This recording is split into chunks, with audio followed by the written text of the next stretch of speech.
तुम साड़ी पहनोगे या ड्रेस? भाभी के मुंह से यह सवाल सुनकर मैं भौचक रह गया। मैंने आखिर सर उठाकर उनकी ओर देखा। उनके चेहरे पर अब भी पहले की तरह वही सहजता थी। मैं कुछ बोल न सका। अब इतना भी क्या शर्माना? बता भी दो, साड़ी पहनोगी या ड्रेस? भाभी ने फिर से सवाल पूछा। जी साड़ी, मैंने धीमी आवाज में जवाब दिया। भाभी उठ खड़ी हुई। वो नाराज तो नहीं दिख रही थी। उठकर भाभी अपनी अलमारी की ओर गई। उन्होंने अलमारी खोली और मेरी तरफ पलटकर बोली, तुम अपनी साड़ी खुद चुनोगी या मैं ही तुम्हारे लिए कुछ निकाल दूं? ननंद जी।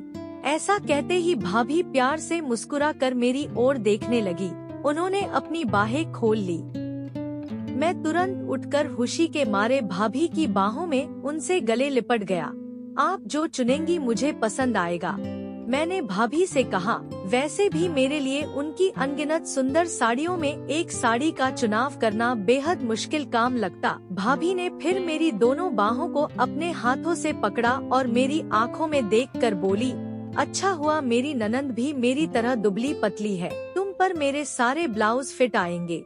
मैंने शर्मा कर अपनी आंखें नीचे झुका ली। लो जी, मेरी ननंद तो बहुत शर्माती है, भाभी ने नैन मटकाते हुए कहा। नेहा भाभी ने अलमारी से एक हल्की गुलाबी रंग की साड़ी और मैचिंग ब्लाउज निकाल लाई और साथ ही में एक लंबे बालों का विग और ब्रेस्ट फॉर्म नकली स्तनों के लिए। मैं आश्चर्यचकित था कि भाभी के पास यह चीजें क्या कर रही है। क्या भाभी को पहले से अंदेशा था कि मैं एक क्रॉस ड्रेसर हूँ? मेरी भाभी से कुछ पूछने की हिम्मत न हुई। पता नहीं भाभी के अलावा और कौन कौन जानता था मेरे बारे में, जबकि मैंने आज तक कभी किसी स्त्री के कपड़े नहीं पहने थे और इंटरनेट पर भी छुप छुप कर ही अपने इस शौक के बारे में पढ़ता था। अनु, हाँ ये नाम ठीक रहेगा मेरी ननंद के लिए। भाभी मेरी तरफ देखकर बोली। मुझे भी नाम अच्छा लगा। अनु, तुम पेटीकोट पहले खुद पहन कर आ जाओ, फिर मैं अपनी प्यारी ननंद को खुद अपने हाथों से तैयार करूंगी। मैं मारे खुशी के झट से बाथरूम में कपड़े उतार कर पेटीकोट पहनकर आ गई। जीवन में पहली बार मैं औरत के कपड़े पहनने वाली थी। बाहर आई तो भाभी ने मुझे पहले प्यार से ब्रा पहनाकर पीछे हुक लगाया और फिर उसमें ब्रेस्ट फॉर्म भी भर दिए। छूने में ब्रेस्ट फॉर्म बिल्कुल असली स्तनों की तरह मुलायम थे। ब्रा का कसाव पहली बार अपने सीने पर महसूस कर रही थी मैं।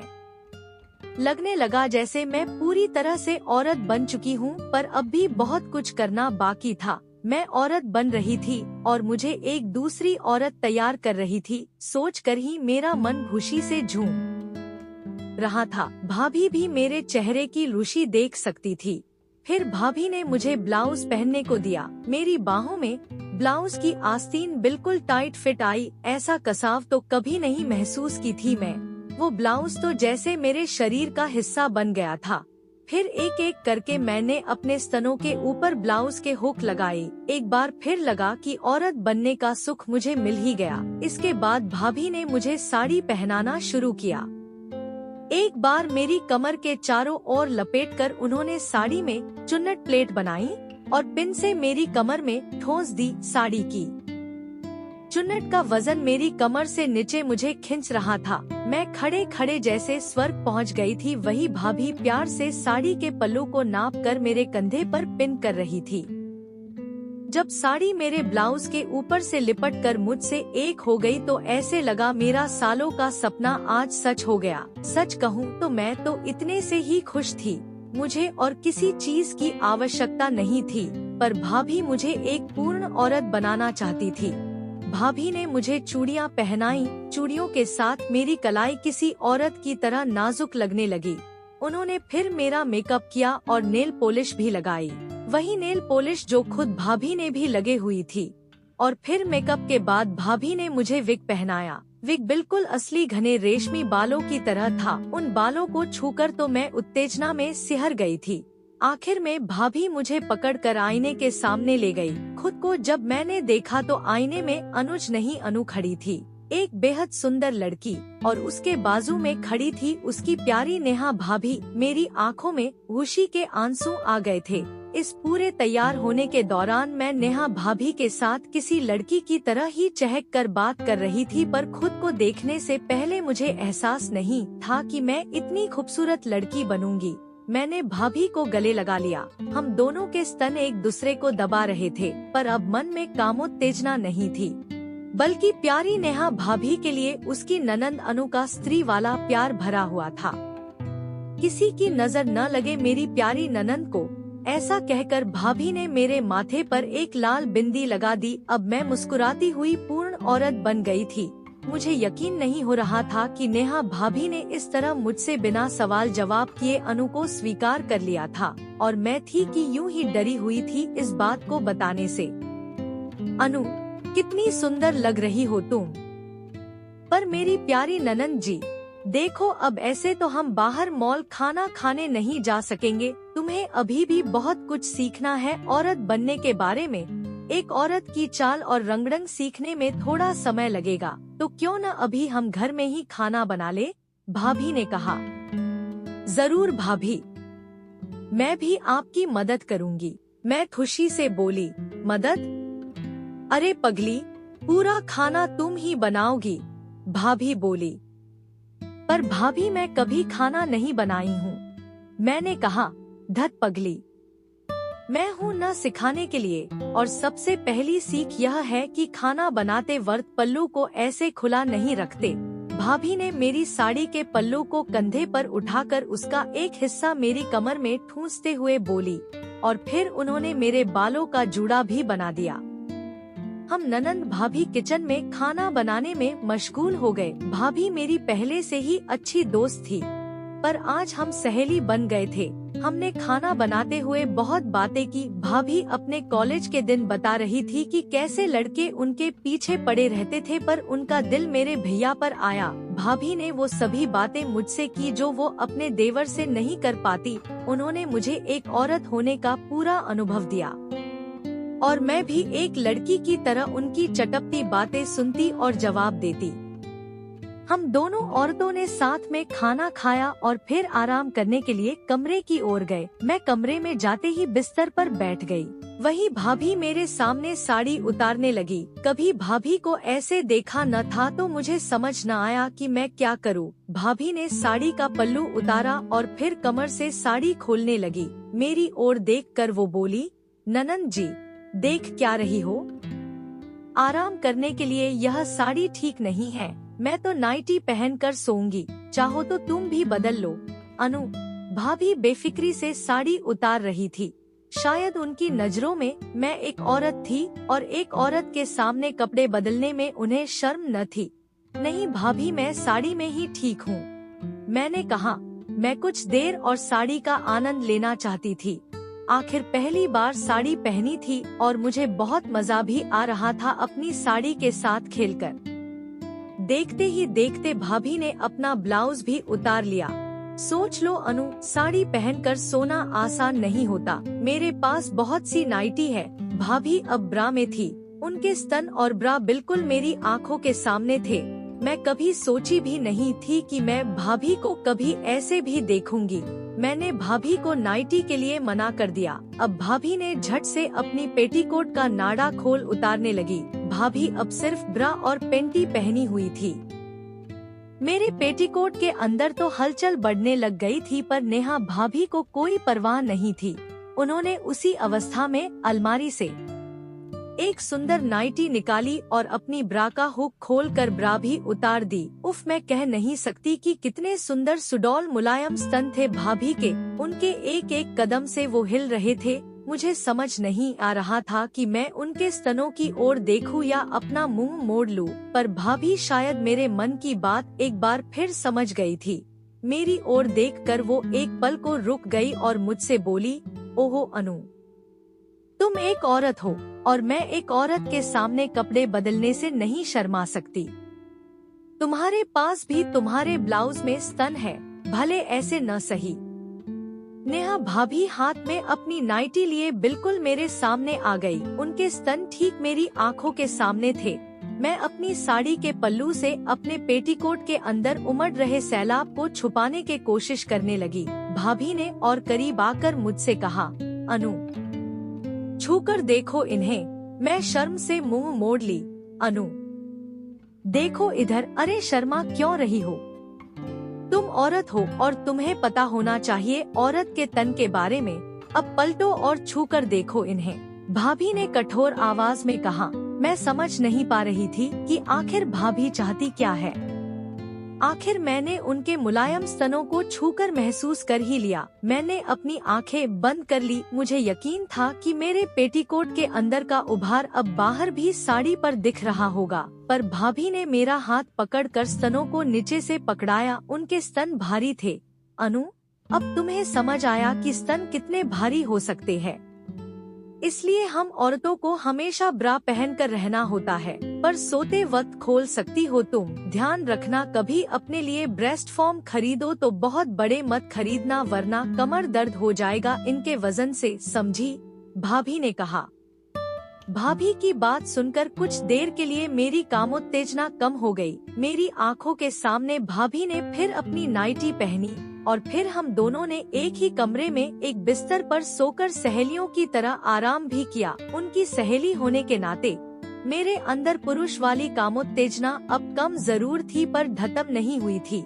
आखिर मैंने कपड़े जो भी पहने हो, मेरी भाभी तो आकर्षक महिला ही थी और मैं एक जवान लड़का। पर जल्दी ही मैं नींद की आगोश में चली गई। जब आँख खुली तो कई घंटे बीत चुके थे, शाम हो चुकी थी। मैं अब भी साड़ी पहनी हुई थी, पर भाभी की बात सच थी। साड़ी पहनकर सोना आसान नहीं है। सोते वक्त मेरी साड़ी काफी बिखर गई थी और बाल भी थोड़े उलझ गए थे। मैं अब बिस्तर से उठना चाहती थी। मैं आसपास पलटकर देखी तो भाभी कहीं भी नहीं थी। कमरे की अलमारी खुली हुई थी, पर कमरे का दरवाजा बंद था। मैंने ध्यान दिया तो मुझे भाभी की किसी से बात करते हुए हल्की हल्की आवाज सुनाई पड़ी। भाभी तनुज भैया से बात कर रही थी। तनुज भैया की आवाज सुनते ही मेरे होश उड़ गए। क्रॉस ड्रेसिंग का भूत दिमाग से उतर गया और दिमाग से अनु गायब होकर मैं वापस अनुज बन गया था। पर मैं अब भी भाभी के कमरे में भाभी की साड़ी पहनकर था। यहाँ मैं अपने कपड़े भी नहीं बदल सकता था क्योंकि मेरे कपड़े दूसरे कमरे में थे। अब मैं क्या करूँगा? भैया को पता चल गया तो क्या होगा मेरा? बाहर के कमरे से भैया भाभी की आवाज अब भी आ रही थी, पर वे आपस में क्या बात कर रहे थे समझ नहीं आ रहा था। मैं अपनी जगह से हिलने की हिम्मत भी नहीं कर पा रहा था। डर लग रहा था कि भैया मेरा क्या हाल करेंगे और भाभी को न जाने मेरी वजह से कितनी मुश्किल का सामना करना पड़ेगा। भैया भाभी की आवाज और तेज होने लगी थी। लग रहा था कि उन दोनों में लड़ाई झगड़ा हो रहा है। यकीनन ही भैया को अब तक पता चल गया होगा मेरे बारे में, मैंने सोचा, और शायद इसलिए लड़ाई हो रही थी। काफी देर तक ऊंची आवाजों के बाद अचानक बाहर शांति छा गई थी और जोर से दरवाजा बंद होने की आवाज आई। मैंने पति पत्नी के बीच न आना ही अभी उचित समझा। बाहर से आवाज आना बंद हो गई थी। बीच बीच में भाभी के चलने पर उनकी चूड़ियों की आवाज थोड़ी थोड़ी सुनाई दे जाती। मैं उम्मीद कर रहा था कि भाभी मुझे मेरे कपड़े लाकर देगी और बदलने को कहेगी, पर ऐसा कुछ न हुआ। करीब आधा घंटा बीत चुका था। सब शांत हुए। अभी तक न भैया और न ही भाभी मेरे पास आए थे। मैं अंदर ही अंदर उस पल को कोस रहा था जब मैंने भाभी को अपने क्रॉस ड्रेसिंग के बारे में बताने की सोचा था। मुझे बहुत अफसोस हो रहा था। अचानक दरवाजा खुला। नेहा भाभी कमरे में आई। उन्होंने मेरी ओर देखा। भाभी को देखते ही जैसे मैं फिर से नाजुक अनु बन गई थी। मैं अभी भी घबराई हुई थी। नेहा भाभी ने गंभीर लहजे में मुझसे कहा, अनु बाहर चलो, अब छुपने का कोई फायदा नहीं है। मेरी हालत खराब हो गई। मन में बहुत डर था कि बाहर भैया गुस्से में बैठे हुए होंगे। पता नहीं मुझे साड़ी पहने देखकर उनका गुस्सा और कितना बढ़ जाएगा। इसी डर की वजह से मेरे कदम बहुत धीरे धीरे बढ़ रहे थे और मेरी आंखें झुकी हुई थी। अनजाने में ही मैं किसी नई नवेली दुल्हन की तरह घबराई हुई चल रही थी जो घर के बड़ों से पहली बार मिलने वाली हो। भाभी ने मेरा हाथ पकड़कर मेरा सहारा बनने की कोशिश की। भाभी ने दरवाजा खोला और हम दोनों बाहर आए। मैं अब भी घबराई हुई नजरें झुकाकर दोनों हाथों से अपनी साड़ी के पल्लू का छोर पकड़ी हुई थी। नजरें उठाने की मेरी हिम्मत न थी। भाभी आगे बढ़कर सोफे की ओर चली गई जहां शायद भैया भी बैठे हुए थे, पर मैं बिल्कुल भी हिम्मत न कर सकी कि भैया की ओर देख सकूं। अनु, अपनी आंखें उठाओ और देखो हमारी तरफ, भाभी ने कठोरता से कहा। आखिर मैंने अपनी नजरें उठाकर सोफे की ओर देख ही लिया और जो मैंने देखा उसे देखकर मेरे पांव के नीचे से जमीन खिसक गई। लगा जैसे मेरे होश उड़ने वाले हैं। मेरी आंखों के सामने तनुज भैया गहरी नीली रंग की साड़ी पहने बैठे हुए थे। विग मेकअप के साथ साथ उन्होंने मंगलसूत्र भी पहना हुआ था। मुझे अपनी आंखों पर यकीन नहीं हो रहा था। मुझे समझ नहीं आ रहा था कि यह क्या हो रहा है। तभी भाभी मुस्कुराकर उठकर मेरे पास आई और कहा, अनु, समय आ गया है कि तुम अपनी बड़ी बहन तनु से मिलो। तनु का यह राज मैं सालों से छुपाई हुई थी, पर जब तुमने मुझे अपनी क्रॉस ड्रेसिंग के बारे में बताया, तुम्हें अंदाजा नहीं है कि मुझे कितनी खुशी मिली थी। तनुज भी क्रॉस ड्रेसर है, पर उनको लगता था कि उनके आसपास की दुनिया में वो ऐसे अकेले हैं। कई बार इसके लिए उन्हें बुरा भी लगता था। वे सोचते थे कि मैं क्या सोचूंगी उनके बारे में, पर तुम अनु, तुमने अपना सच बताकर हमारा जीवन कितना आसान कर दिया है। आज अब तनुज भाइयों के साथ तनोनू बहनें भी हैं। अब तुम दोनों अपने दिल की बात एक दूसरे से कर सकते हो। अब मुझे समझ आ गया था कि आखिर भाभी के पास विग और ब्रेस्ट फॉर्म क्यों थे घर में। तनुज भैया, मेरा मतलब कि तनु दीदी के लिए था यह सब। तनु दीदी मेरी आंखों के सामने खड़ी थी।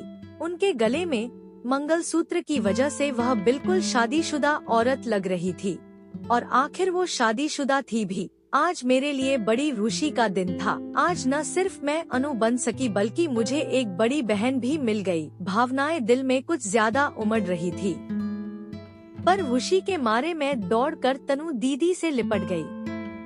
तभी नेहा भाभी ने हमसे कहा, लेडीज, इमोशनल ड्रामा हो गया हो आप दोनों का, तो प्लीज डिनर भी बना दो। आज मैं बैठकर बस आराम करूंगी और तुम दोनों बहनें किचन में खाना बनाओ। अनु, तुम्हारी तनु दीदी बहुत बढ़िया खाना बनाती है, तुम उनसे भी कुछ सीख लेना। भाभी हम दोनों बहनों को छेड़ रही थी।